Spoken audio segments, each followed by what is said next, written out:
भारी बारिश से उफान पर नदियां, केदारनाथ यात्रा रोकी गई। अब तक 14 लोगों की मौत। दिल्ली एनसीआर के अलावा पहाड़ों पर भी बारिश ने कई समस्याओं का सामना करना पड़ रहा है। उत्तराखंड में गुरुवार को भारी बारिश की वजह से अब तक 14 लोगों की मौत हो गई है, जिसमें एक ही परिवार के 3 लोग भी शामिल हैं। लगातार हो रही बारिश की वजह से इस पहाड़ी राज्य के कई इलाकों में बाढ़ जैसी स्थिति पैदा हो गई है। अधिकारियों ने गुरुवार को कहा कि रात भर हुई बारिश के कारण उत्तराखंड में बाढ़ आ गई और कई नदियां उफान पर आ गईं, जिससे 14 लोगों की मौत हो गई और 10 से अधिक लोग घायल हो गए हैं। केदारनाथ यात्रा पर जाने वाले श्रद्धालुओं की सुरक्षा को ध्यान में रखते हुए अधिकारियों ने कई स्थानों पर भूस्खलन के कारण तीर्थ यात्रा को फिलहाल निलंबित करने का फैसला किया है।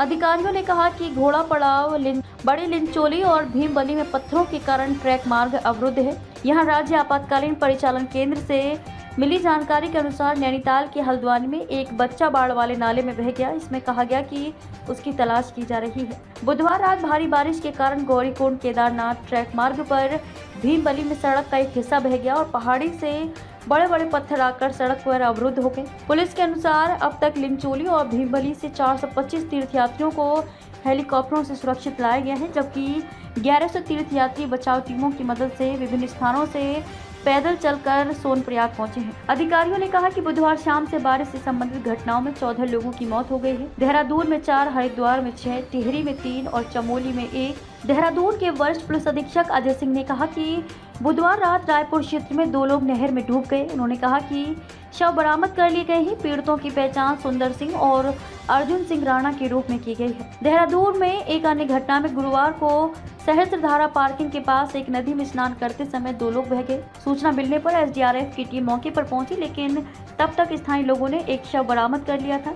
एसडीआरएफ ने बाद में नदी से दूसरा शव बरामद किया। मृतक दिल्ली के सुल्तानपुरी के रहने वाले थे, जिनकी पहचान इंद्रपाल उम्र 40 वर्ष और भूपेंद्र सिंह राणा उम्र 43 वर्ष के तौर पर हुई है। हरिद्वार जिले के रुड़की क्षेत्र के भरपूर गांव में भारी बारिश के कारण एक मकान ढह गया, जिसमें 4 लोगों की मौत हो गई और 10 अन्य लोग घायल हो गए। इनमें से 8 की हालत गंभीर बताई जा रही है। एक अन्य घटना में बुधवार रात करीब 11:30 बजे रुड़की बस अड्डे पर 2 लोगों की करंट लगने से मौत हो गई। टिहरी जिले के घनसाली क्षेत्र के जखनियाली गाँव में बादल फटने के बाद हुए भूस्खलन में एक ही परिवार के 3 सदस्यों भानु प्रसाद उम्र 50 वर्ष, उनकी पत्नी नीलम देवी उम्र 45 वर्ष और बेटे विपिन उम्र 28 वर्ष की मौत हो गई, जिससे सड़क किनारे स्थित उनका रेस्टोरेंट क्षतिग्रस्त हो गया।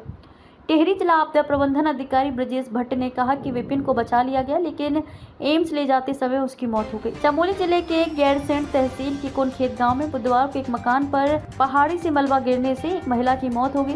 नैनीताल जिले के हल्द्वानी में एक 7 साल का बच्चा बाढ़ वाले नाले में बह गया। पुलिस और एसडीआरएफ उसकी तलाश कर रही है। मौसम विभाग से मिली जानकारी के अनुसार बुधवार से अब तक देहरादून में 172 mm, हरिद्वार के रोशनाबाद में 210 mm, रायवाला में 163 mm, हल्द्वानी में 140 mm, रुड़की में 112 mm, नरेंद्र नगर में 107 mm, धनोल्टी में 98 mm, चक्राता में 92 mm और नैनीताल में 89 mm बारिश दर्ज की गई। मुख्यमंत्री पुष्कर सिंह धामी ने अधिकारियों को अलर्ट रहने को कहा है। सोशल मीडिया पर एक पोस्ट में धामी ने कहा कि राज्य में बुधवार रात हुई भारी बारिश के कारण कई जगहों पर जनजीवन प्रभावित होने की खबर है और बचाव दल ने रात भर ऑपरेशन चलाया और लोगों को सुरक्षित स्थान पर पहुंचाया है। धामी ने यहां राज्य आपातकालीन परिचालन केंद्र पहुंचकर बारिश की स्थिति की समीक्षा की और आपदा प्रबंधन सचिव विनोद कुमार सुमन को जिलाधिकारियों के साथ समन्वय बनाए रखने का निर्देश दिया। इस बीच रुद्रप्रयाग पहुंच चुके केदारनाथ जाने वाले तीर्थयात्रियों के लिए एक सलाह जारी की गई है, जिसमें उन्हें तब तक इंतजार करने के लिए कहा गया है जब तक कि उन्हें मौसम में सुधार और अवरुद्ध और टूटी सड़कों की बहाली के बारे में